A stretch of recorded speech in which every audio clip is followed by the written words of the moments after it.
Welcome to this extraordinary Real World Futures event. I'm Professor Melinda Edwards. As you know, COVID-19 has infected every aspect of business as usual across the globe.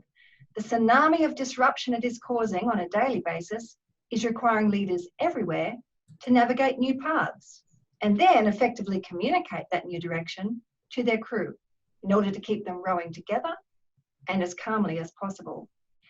Our need for best practiced crisis communication skills has never been more acute. And that is why we are bringing you this extraordinary Real World Futures event to share our discipline expertise with you on this really important topic when it is most needed by you now. So on behalf of our QUTX Real World Futures team, it is my pleasure to hand you over to our chair for today's session, Catherine Batch, for a conversation about business unusual, communicating and trusting in a COVID-19 world. Thanks very much, Professor Edwards, for the introduction. So today we're thrilled with nearly 300 participants to this webinar from around the world. We have lots of disciplines. We have GMs, CEOs, analysts, lawyers, public relations people, and a range of other industries. If you have a question today, there's a Q&A button on your screen, and there is a chat option for general chat. We will be running a poll, which I will start now, and it's just to kind of gain some insights from where you're at the moment. So if you just want to enter your information directly into the poll, and then we will keep that going and end the poll closer to the conclusion of this webinar. The webinar will approximately take 1 hour. So we're very aware of the date that we've chosen, April Fool's Day, but remarkably, there's been no companies have taken the risk that of actually putting together an April Fool's joke. We've seen Google actually pull their planned April Fool's activity, and in Thailand it's now an offence legally to actually have a joke about COVID-19. Similarly, UK government has warned people against this as well. In a COVID-19 world, we face the business unusual through constant change and uncertainty. In these times, trust does matters. Yet communicating and leading in this time can also bring opportunities for brave choices for our employers, employees, stakeholders. Sometimes the timing is what is required, and we obviously struggle to navigate this process. We have 45 minutes for discussion today, then 15 minutes of question time. So please use the Q&A if you want to directly ask questions of the panelists and to register for questions. And then there is a general chat button, as I mentioned. The session will be recorded and made available online. So at today's webinar, we share evidence-based good practice principles for communicating crisis narratives to maintain trust or reorientate trust. The session will provide ways to work through these uncertain times. I'm joined by Jamie Forster, QUT Partnership Manager, and Associate Professor Amisha Mehta. We'll first hear from Amisha, who researches, teaches and advises industry on risk and crisis communication. As part of the QUT Business School, she leads and co-leads industry research projects that examine communication and trust in the context of corporate and natural hazard emergency. Over to you, Amisha. Thanks, Catherine. Hi, everyone. There's a great range of industries represented, and I want to shout out to, I know some of you, even paramedics and our risk specialists who are great supporters of us at QUT Phoenix Resilience, along with our industry partners, SEQ Water, Brisbane City Council. There's a lot of you who are here. Thank you for making time. I guess when we had a look at who was registering for this, I had to do a little bit of a double take to think about what I could share with you that was evidence-based, based on either some of the research that we've done here at QUT or work that we've done, others have done overseas. And I wanted to take you through 4 key things and then give you a little bit of an insight to some data that we currently have in the field at the moment.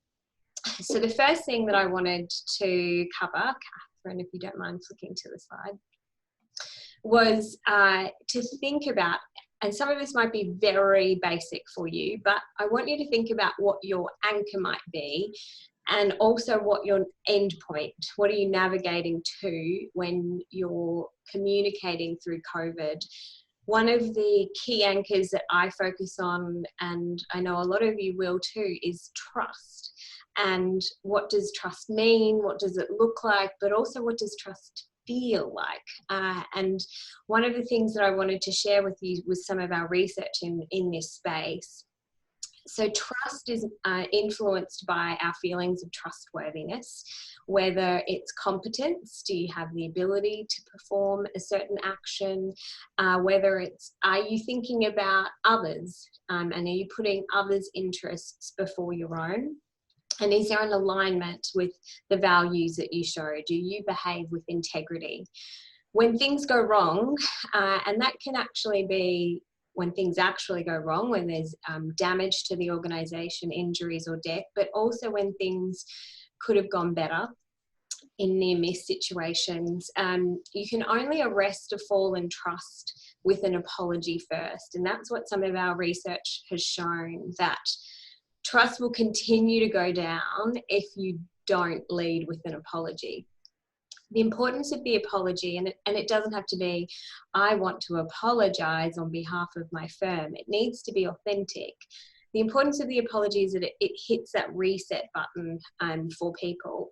And it's very likely that we will make missteps as we navigate COVID-19 due to the amount of change and the pace of change. So when that happens, just own it and kind of, then you can reset your path towards trust again. The other thing that we found in our research is that how one organisation responds will subsequently spill over and affect an industry, but also can affect an issue or a product. So it's important to think within your organisation, but also beyond your organisation. And this is especially important as you start to navigate towards that end point. What you say now and how you make people feel now will become really important in the longer term as well. So I've just noted a few kind of things that you could start to think about. And, you know, one of the things, you go back and have a look at the last communication piece you sent. Are you signalling for competence? Are you showing care and compassion for others? Are you reminding people or reinforcing about the values? And think, you know, really evaluate that. Do a quick audit. It doesn't have to take longer than 2 minutes. One caution though is our research has also shown that it's important to balance the care that you show and the impact that has on people's responsibility. We found in some cases when you push a message for care or for trust, it may improve people's trust, but it also might lead them to shift responsibility to an organisation or an authority. And in some cases that may be okay, but I think during this we really want to try to encourage people to be able to take responsibility for their own actions and for their own behaviours here too. So if we can move to the next slide now, Catherine, thank you. Alongside the what is your anchor and navigation point, it's important to think about your narrative and what is your organisation's story, but also what are others saying in this space. And here I draw on two researchers in the US, Matt Seeger and Tim Selnow.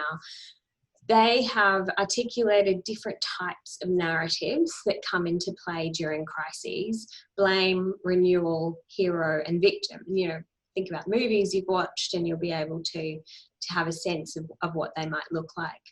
The one that I wanted to focus on here was a renewal narrative. Now, a renewal narrative doesn't say this is what our business is going to look like in 6 months' time.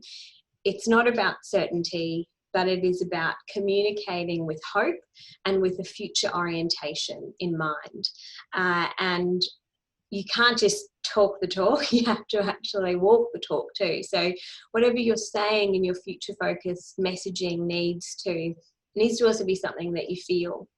It's often quite organic, and we'll see leaders really, a crisis brings out great qualities in a leader, but it can also challenge leaders who aren't necessarily ready for external facing work. So think about how, if you're in a communication position, or if you are a leader in your organization, how can you tell a story through this crisis?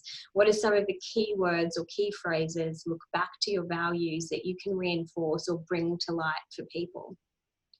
One thing that we will see emerge, and it's been really pushed down a lot in our communication and our messaging, is a return to a blame narrative, where we will be arguing about who or what is at fault as a result of COVID-19. But also, as you know, COVID-19 is one crisis that is triggering multiple crises. So that blame or responsibility line is going to be very blurred. One of the things to keep in mind here is that if there is a responsibility piece for your organisation, to think about how you might want to communicate about it, what you're going to own, and choose your timing. An idea around that is to map out the different crisis phases. We're very much in a long response period here, and I suspect for most of us, the recovery phase is also going to be quite long, but it may be different for your organisations. So think about what's ahead, but I think it's difficult to plan too far ahead. One of the ideas that I've just noted in the text boxes is a renewal narrative is told not just by words, but also by images. And to give you an example, in 9/11, the image of the first responders erecting the US flag on the World Trade Center site is quite iconic and symbolized the hope. So perhaps you have to also think about how you can use images to convey your organization's story. You also should think about where you fit in other people's narratives and who your stakeholders view as being important, and how you can perhaps align or realign as a result of that. And a final piece, we've just finished some analysis of crisis misinformation responses, and one of the key pieces from that is to think about what is your escalation point. So what might you lift to should things go to a whole new level of crazy for your organisation? You could think about who is a stakeholder you could call on, or another leader you could call on to support your message or advocate with you, as an example. So Catherine, if you don't mind clicking over, thank you. Decision making under stress. I'm just going to touch on this. We've done some research with our lovely postgraduate and MBA students. Anyone on the line might remember doing this survey for me, but you know that we can learn from a crisis simulation, and we can have our anxiety and nervousness reduced through a crisis. This is a very different kind of crisis that we're dealing with, and it's almost like every day brings up a new challenge. So I guess I wanted to offer a little bit of reassurance that you are learning, you will make mistakes, it's normal, we expect it. But we also know from our work in natural hazards that communities and people are actually very tolerant of the lack of certainty. So they will be more likely to forgive you when you're open about them. From some research that we've done with a listed company focusing on small to medium enterprises, we found that it's a struggle to come up with multiple decision alternatives for people. So if they're faced with a problem, they tend to solve it in one way only, and everything just follows down that track, rather than weighing up here's alternative A and here's alternative B, and they're different. If I go down that path, it leads me here. If I go down that path, it kind of leads me here, but then I might go back on track. So I really want you to try to encourage yourself to push for different decision alternatives. It will just help you make a more robust kind of judgment. And a final point, I wanted to share, this research is from 2011 following the H1N1 pandemic, but one of my collaborators, Brooke Liu, examined messaging and directions that were communicated during that crisis, and noted that when decision maker communicates their rationale, so why they arrived at that choice, people are more likely to be able to believe it and are more able to make their own decision comfortably and as a result comply. And I feel that the rationale piece is often missing from some of what we're seeing. So I just wanted to put that out there. So we move to the next slide. Sometimes in a crisis, it's important to get really micro, and words matter with what we're saying here, but also the way we structure a message matters, and the gestures that we matter, the gestures that we offer matter. So if you're an extrovert like me, being able to see everyone here, it's like giving them new life. And to know that there are some of you online that we're going to be chatting with later. So think about who your team is. And, I heard on a webinar yesterday that in China, one of the agency leads actually called all of her staff. We don't really use our mobiles or telephones that much, but think about how you can engage with people who you're not hearing from as readily. But to go back to the messaging side of things, effective risk communication needs to comprise messaging that's very clear and consistent, because what we want to do is reduce people's information processing burden. We want to make it easy for them to know what they have to do and why they have to do it, because that will result in them being able to take actions that they feel are appropriate to themselves.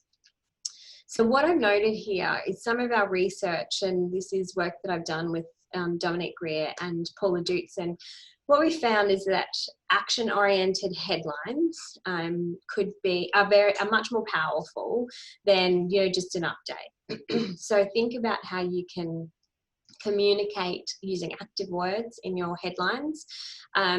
Also colour block text for those of you who are communicating on social platforms as well, or can format your emails. Think about how you can use colour blocks to draw attention.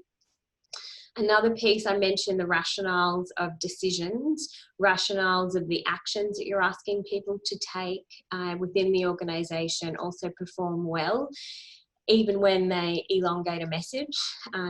So there's some things that we've learned from our work. Also communicate the behaviours that you want people to show. Don't fall on social distancing. Well, most of us have picked up what that means. Just remind people at that very specific level, and structure your content with headings. So rather than just have a very long list of messages that you're communicating, break it down for us into the headings, and that helps your end reader be able to process the information and move through it. Not everyone reads in a very linear fashion. We will probably go to the content that appeals to us most, and from that make a judgment about whether we go up or down. People will validate information, so they're not necessarily going to trust it immediately. They will look to see what others either in their social group are doing, or other employees or colleagues. So think about who and where your stakeholders might go for information, and if you are communicating, provide those sources in that document or message so that you make it easier for everyone. Another thing is to encourage people to have confidence and self-efficacy in what they're doing.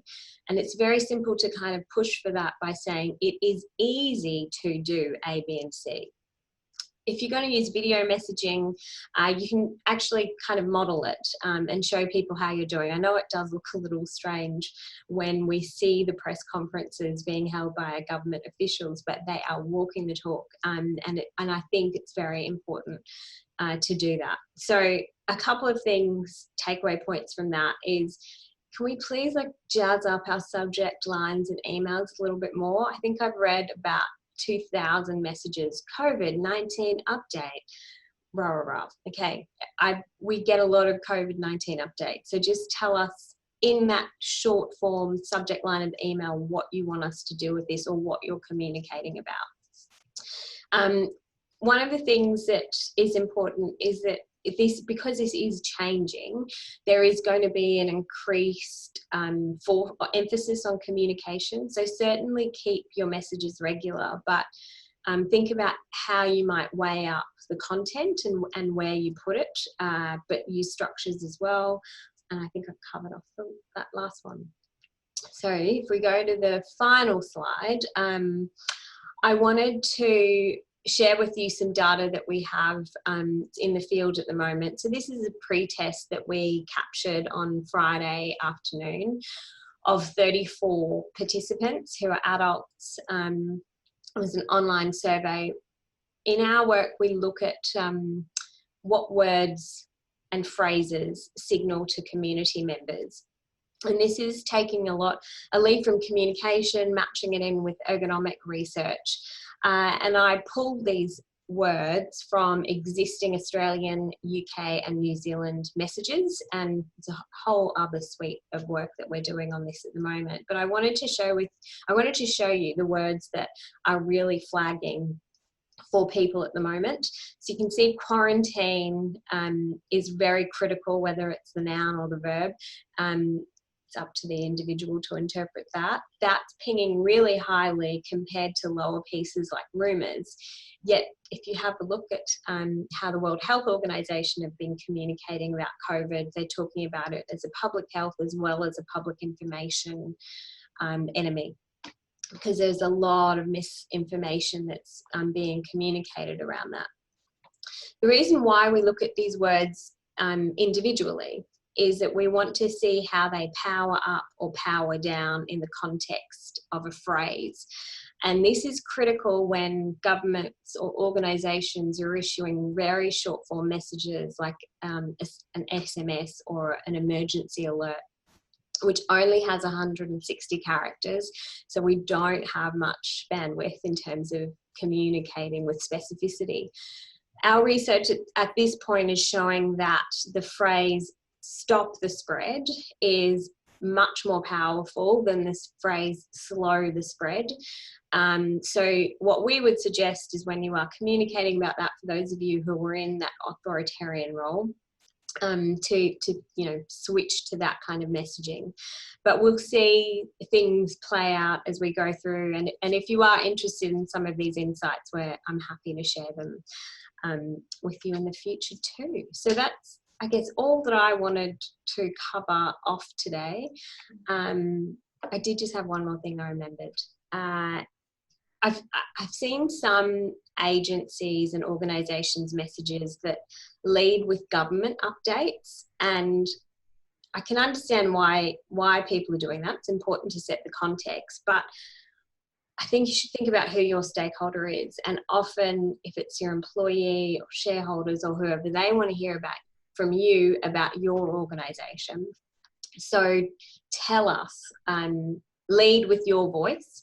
The government is there to be the authority on the COVID-19 situation. So let them do that, and use your platforms to really showcase you.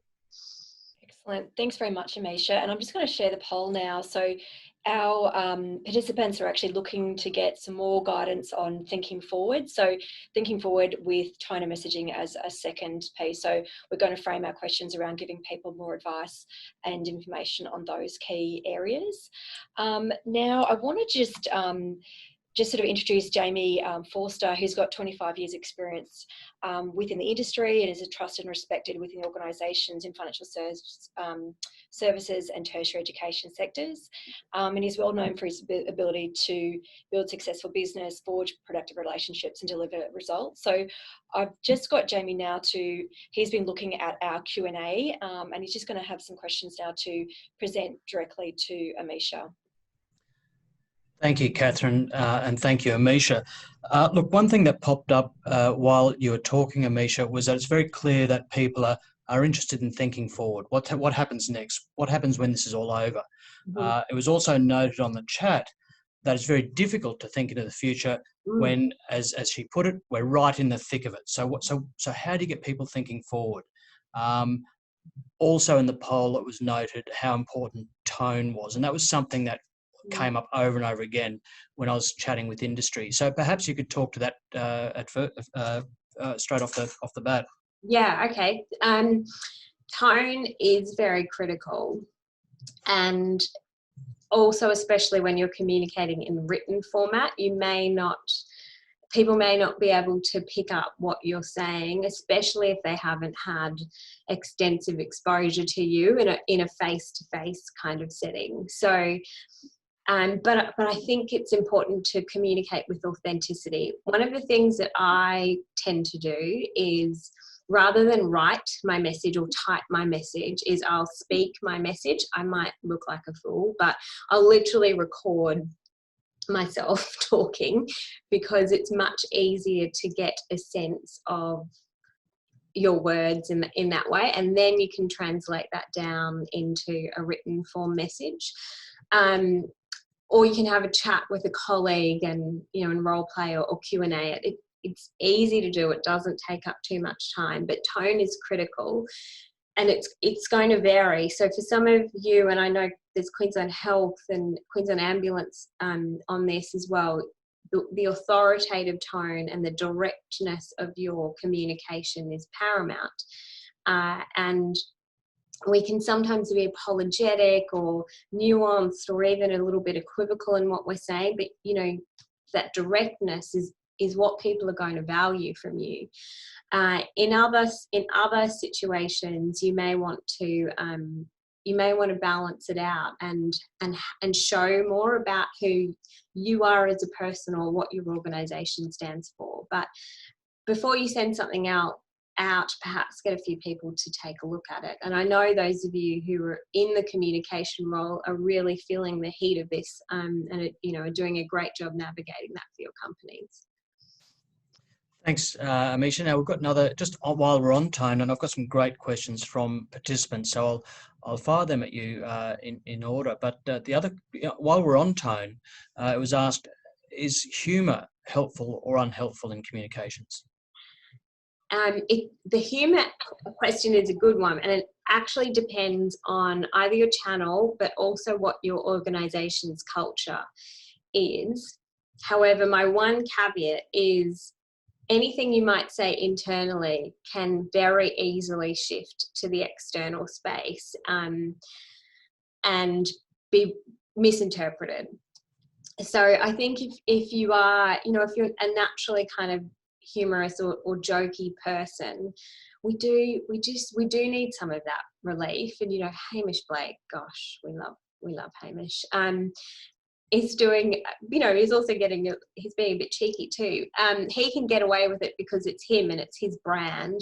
Don't force it if it hasn't ever been there before, but just be mindful that every one of us is going through crazy times. Like, I've literally aged 2 years after 4 days of homeschooling last week. So, Actually, Craig just made the point, and it's a good one. It does depend on, I would have thought, from whom the message comes. And he said, look, he's with a government agency, or he didn't say he's with a government agency, but he said people would be all over it if governments resorted to humour. Oh, absolutely. Yeah. Totally. And then someone also asked about emojis, but that might be getting a bit into the weeds, and I might just carry on with some other questions. One question was asked, how important is it having a master narrative and a story about your organisation that hasn't changed, something positive, something that hasn't changed during the crisis, and that provides you a backbone or a foundation? Yeah, I think that's a great point. If things are remaining as normal, and that's a source of stability for your stakeholders, then certainly reinforce that. We often talk about, when we're communicating in a crisis, you obviously have to talk through what's going on, but you may end with some sort of positive statement or a reminder about things. I often think the way we phrase that should be less about forcing a feeling on someone else, but perhaps asking people how they're feeling. This is how we have been doing in the past, but I'm reaching out to you to get your insight. So we need to show that we're listening, but that we're also ready to hear people's feedback. Yeah. So just on that theme, on the theme of good news stories, we have one participant who does have some good news to communicate, and they're wondering, how do you suggest balancing the tone and the timing of sending something good out during this crisis? I would really have a look to see whether the good news is something that is timely and is, if it's something that's required to be communicated now, then by all means you have to think about how you do that. But if it is not time critical, then I would perhaps hold on to it. And I say that for two reasons. One, from a strategic position, it's going to get lost in the clutter if it is good news that's perhaps not about COVID or about something else. If it is good news about COVID, then maybe it doesn't need to be broadcast big. Maybe it's a part of other kind of messaging rather than the lead story. And I say that because it may not be received by people in the way that you intend it to be. Sure. Now, a number of people have noted that images can be very powerful, and also noted and commented on the importance of getting the words right. So I just thought I'd mention that it has been noted how powerful those images can be, but they've also said it's difficult to know how to use them appropriately and effectively. And again, along the same theme, some thoughts on what would make a great headline, some examples of what might make a great headline, and some examples of those words and phrases that might resonate during this time. I love that question, but it's very hard to answer because it's so situational to your organisation and what your story is.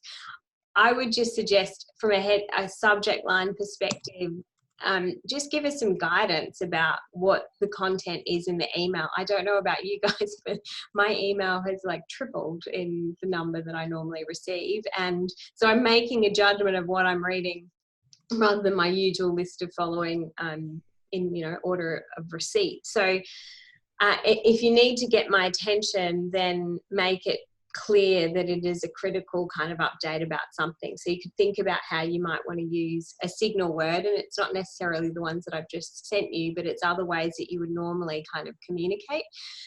Or if it is an update, then update about what our company is doing, then it is a lower priority piece. But think about how you can be, and then maybe that's the area where you can be a little bit more creative and have that license to do it.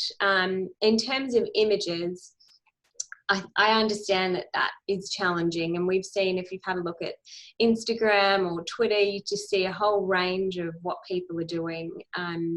But if your employees or your stakeholders are communicating about you, then I think they can, we're seeing some really interesting pictures of this is what online learning looks like at QUT, that tell that story about how we are adapting and adjusting to different work conditions. And if the students tell that message, it's different to me preaching it. So perhaps think about who else could share that. Just to add there, Amisha, I think there's some questions about the practical advice. So is there anything that you can offer for the sort of maintaining that trust and reorienting trust from a practical point of view that organisations throughout Australia might be able to act on now?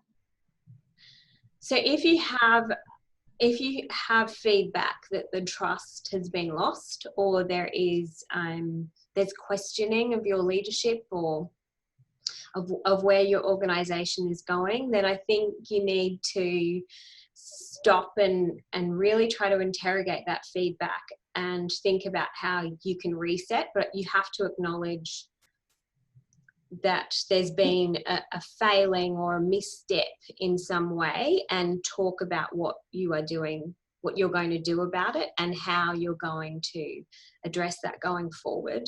I don't think you can kind of hide it away and change, because you think about us interpersonally, we need some sort of acknowledgement before we can pivot to whatever the next piece is. So I would definitely suggest that come out with some sort of acknowledgement of what's going on, and then a movement to, in that way, if that answers your question. But then also thinking about the elements of trust, and what that means. And, you know, if you think about Apple, they made the move very quickly to, before even the government recommendations came out, to close their stores. And so their narrative is a leader narrative, and they're in control of that narrative, whereas others are doing things differently. And there's no right or wrong, but it is about your positioning in that piece. So you kind of have to interrogate that, and, you know, lean on your communications team. They have been trained in this and know how to support you. Well, there's a few questions on Q&A, and I'm aware of the time and that we need to move on. So I might just quickly go through those, Amisha, if that's all right. One person has asked, Melissa has asked, that in the absence of facts, how long should they communicate to address rumours and fiction? I love that question. That's a situation where you don't have the content to then be able to counter the rumours that are out there. In that situation, we found from our research that I literally finished last night, that a lot of people will acknowledge that there is a rumour out there, and almost issue a within crisis holding statement where you say, we acknowledge there's uncertainty about A, B, and C. We're currently investigating it, and we're going to come back to you in X amount of time on this. So I think that could be a first step in terms of a whole of organisation message. But then you could think about what you might be able to do with different levels of managers to have different kinds of conversations. Thank you. And just on the topic of video versus email, I've got a few. There's three questions here that are broadly on that topic. The first is on video versus email and the effectiveness of each. The next one was on, if you're doing a video broadcast, the length of it should be 2 or 3 minutes. And then the other one was your thoughts on Jacinta Ardern doing Facebook Live in her trackies. Your thoughts on that?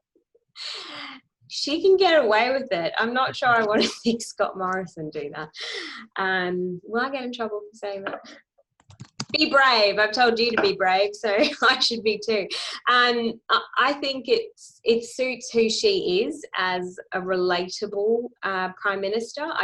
It's not how I would see Scott Morrison do it. So that's a good example of authenticity. It's really interesting when some of the other work that colleagues have done have shown that when weather forecasters roll up their sleeves, that people know they're serious about what's going on. But when they're looking schmick, it's actually okay. So how you present is key, but you also are still a leader. So, I'm assuming that the video message is from the organisational leader. So I don't want to see, a very structured setup, but I think make sure you are reflective of yourself too. Fantastic. Now, what have we got here? Another question, someone from a not-for-profit wondering whether now would be a good time to send out some good news to keep the organisation at front of mind for their followers. So now is a good time to do that? Yeah, just wondering whether now they should do it now or keep it in their pocket. They obviously, with not-for-profits, they're going to face some difficult times like everyone else. Is now a good time to broadcast some good news? I would probably say it depends on what the good news is. If it's about people still remembering not-for-profit organisations and here's how we are supporting our local communities, then I think that could work really well. But you have to be very sensitive to the context. And also, going back to my earlier slide, trust in an organisation will affect how an industry is perceived. So think about what the flow-on effect might be to your industry as well. Yeah, sure. Now, two final questions, and I'll let you get on with your presentation, Amisha. One is from an anonymous attendee they have noted that it's a bit difficult getting the leaders together to ensure that they understand of communicating messages from their meetings. Any ideas on getting everyone together and presumably singing from the same song sheet? And someone has also asked whether you can recommend any resources for scenario planning. You mentioned scenario planning during your presentation. Are there any resources? And this question is coming from a not-for-profit. Okay, so I'll handle the consistency one piece. Consistency is absolutely critical because people are very much drawn to confirm the information or verify the information. And if they see differences from the same organisation, it really affects how they trust you and also who they trust. And we're more likely to trust our line manager than we are our CEO, for example, but we're also more likely to trust our colleague too. So when we are having consistency debates, we're actually distracting from either the work that needs to happen or the narrative. And if you've lost that battle early, it's going to be hard for you to keep it up. So bringing everyone together, I guess, if that is a struggle, you could perhaps position it by saying, if we're not consistent, here's what we risk in the future. And that affects not just our COVID-19 response, but our ongoing response as an organisation and our ongoing communication. So you have to have that for a believability piece. In terms of scenario planning, there are, whoever that might have been, you've got my email address. I'm happy to flick you through a chapter that we're using in our crisis class with the MBAs that helps trigger some of that scenario narratives. But it is one of the things that we often lean on is we look back to our risk assessment matrix and have a think about the risks and use that as a driver for what a particular scenario could do. But there's also, you could think about what are past crises that have occurred. This crisis is really interesting and challenging, obviously, as we live through it, because it is spurring on multiple crises for organisations. So a virgin narrative is very different to a Qantas narrative at the moment, based on other financial pressures. Look, two more questions. One, two on structuring. So the first is, would you suggest setting up a structured update every week, even if there's not a great deal that's changed, with the opportunity to potentially submit questions beforehand? The other question was on structure is, I would like more info on the way Twitter communication should be structured to build trust. Slightly different questions, actually, now that I look at them. The first on just the idea of having a formal, weekly or regular communication, even if there's not a great deal to say. Yeah, I think that we should think about moving towards that, and we will start to see some sort of balancing out in perhaps the pace of how this is going. But I feel that if you can tell people that you're going to communicate with them at certain points in time, it just helps them look out for it or actually be more accepting of it when it does land in their inbox. So I would recommend that we do that, but then you also have that mechanism to say at the end of it, when the situation changes, I'm going to come back to you directly on it. So so I would recommend moving towards structured timings if you haven't done that already. And for some organisations, there's different kinds of updates that you provide within your teams versus at a whole of organisational level. Terrific. Earlier in your presentation, Twitter one? Sorry, Jamie, did you want me to cover the Twitter? Oh yes, if you don't mind. Yeah, sure. Yeah, thanks.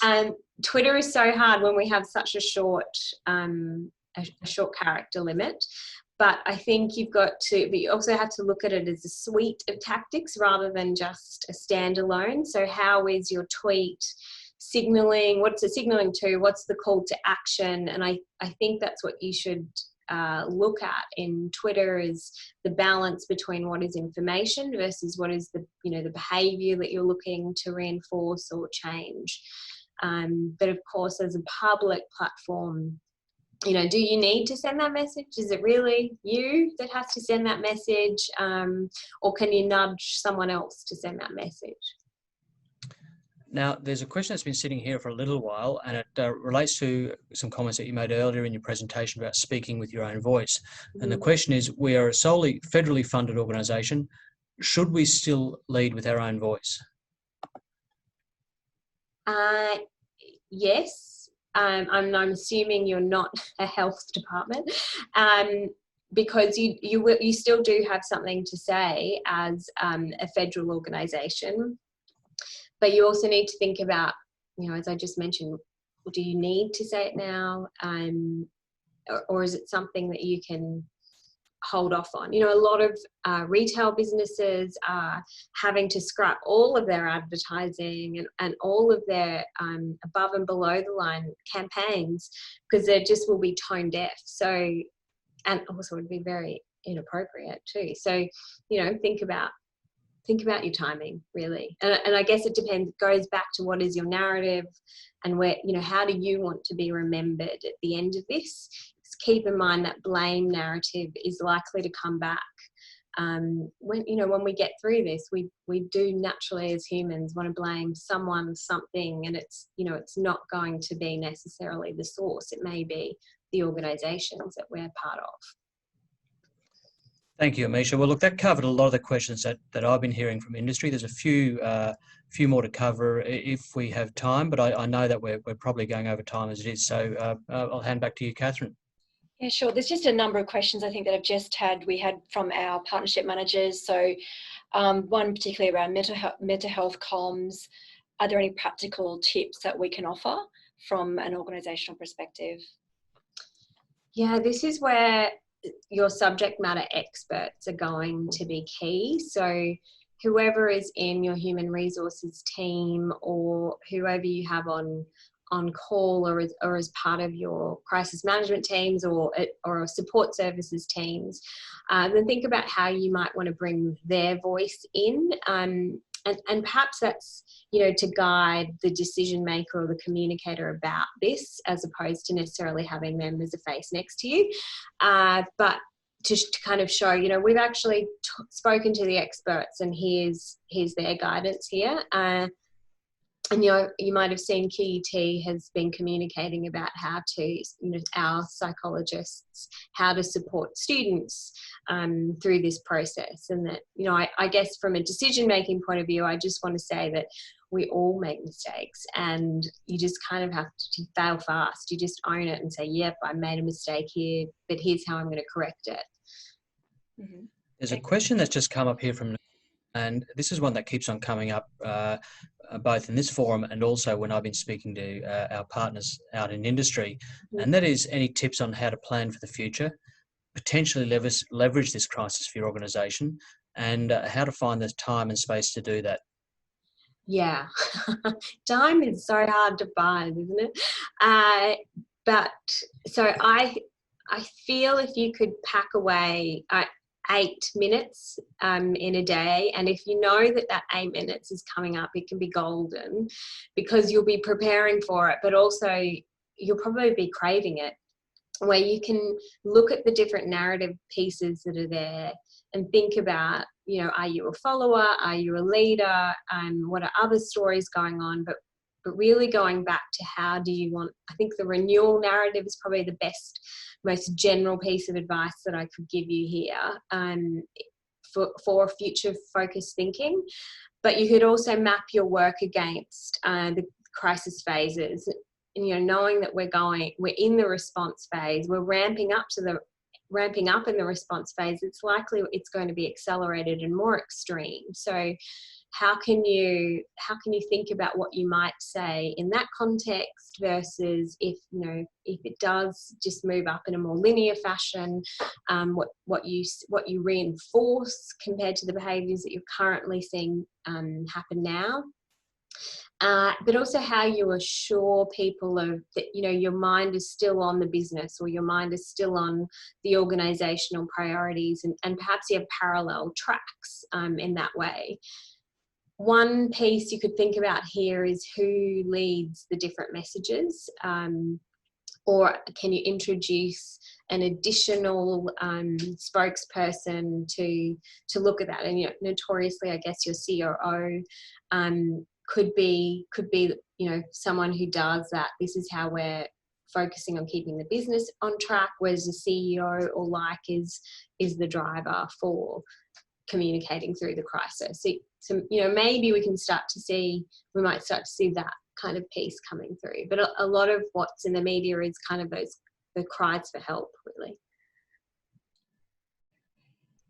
Thanks, Amisha. We're just going to probably come up with a wrap up at this stage, but there's probably time for one more question if somebody wanted to quickly type that in the Q&A. But I suppose to recap, I mean, Misha's given us some fantastic practical advice, and I think something that the chat is responding to, really well thought through subject line headings for the email, and the fact that we're in a response phase, we can start really thinking about the renewal phase and what that looks like. But a key takeout for me is that 8 minutes a day, that focus time on putting together the messages and seeing what needs to be done from that point of view. Amisha, did you want to have any words of wrap at this stage before we see if we've got a last minute Q&A? No, all good. Happy to go to question. I have one more that did come up a couple of days ago, and that was in relation to how much content you should put in any one communication. It can get overwhelming. So any thoughts on that? Yeah, I would try to keep wherever you can your messages tight, because you'll lose us. That same thing goes for video. I think we had a question on that as well. If you've ever had to sit through a video, unless it is Hamish Blake Zoom bombing, you probably drop out after about a minute if they've lost you. So try to keep your videos 1 to 1.5 minutes. Sometimes they will push out to 2, but it's not your only source of communication or your only channel. You need to back it up with others too, because we respond to different channels in different ways. So maybe your video is the draw card in, and then you can push to other content sites. But try to keep any of your communication tight. Certainly, if you move to the regular weekly updates, you're likely to have longer pieces, but that's where the structure falls into place. And lead with what's happened this week and what's occurred and what's critical this week, and put everything else right down low. And another great question, just to close the questions off, the difference between internal communications and external questions. And I think that's a great question to finish the Q&A with. Yeah. So always remember, whatever you say internally can go externally, and that can be a good thing or a bad thing for your organization. So I feel that it's appropriate in internal environments to definitely be more targeted to the employee, and to reassure where you can about working conditions for the next month or weeks ahead, depending on what industry you're in. And then also, where you have a sense of it, your financial systems and the security of them that are in place. Because an employee wants to know, do I have a job or do I not have a job? And if I don't have a job, I want to get out there as soon as I can, and to think about what I might need for my family. So what you're communicating to the business, but you're also communicating for the employee and their needs. It's okay to provide more operational or technical information, providing that's understood by your workforce. But yeah, I think just keep in mind that there does need to be some parallel messaging there. And thank you for that. Now, Catherine, a few people have asked about getting a copy of the presentation. Yeah. Okay, so we'll wrap up now. Thanks, Jamie. And yes, we can make a copy of the presentation and the recording available post this event. It will be delivered once we've got available access to that recording. Just to note, we want to say thank you very much for your participation today, and we will be delivering future content through QTX's Leading Through Turbulent Times program, which is currently being launched, and we'll share that information in our communication through to you. It's a 5-module program prepared from the quest of Australian organisations. So this business unusual webinar is delivered by QTX Real World Futures platform, and we have regular and very focused events on hot topics and topics of interest. So we do encourage you to follow us on all the social media. We've also provided our direct contact details on the slides provided here today, so feel free to get in contact. Amisha very kindly has allowed contact her directly, and I know there's a few questions in the Q&A where people have very specific questions to her. So thank you very much for everything today, and we will be in touch.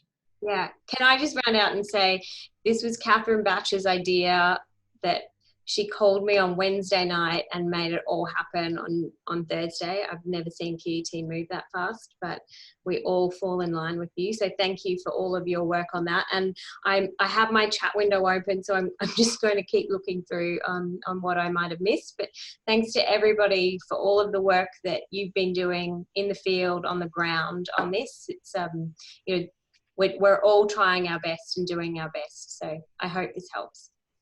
Great. Okay, thanks very much for your time. Thank you very much, Melinda, Professor Melinda Edwards, Amisha Mehta, Jamie Forster, and we'll be back in touch with everyone. But very best of luck and I suppose goodwill through to everyone who's participating today, and all our participants. We wish you the very best in these difficult times. Bye. Okay, thanks.